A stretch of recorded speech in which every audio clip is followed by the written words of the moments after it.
We have come to see the overall infrastructure set up.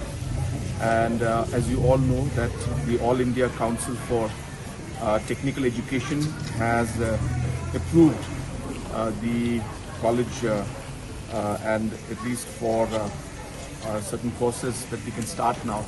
And with this approval from the AICTE, we'll be able to start the academic year from this year itself.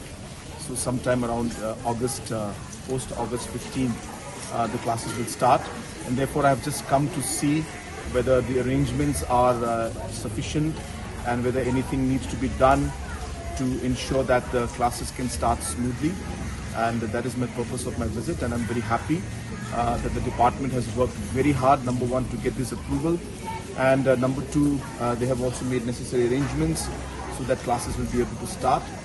This is a very important phase and a step for us from the education point of view, and we've been waiting for this very long, and I'm very happy that finally the Shillong Engineering College will start and classes will resume from this academic year.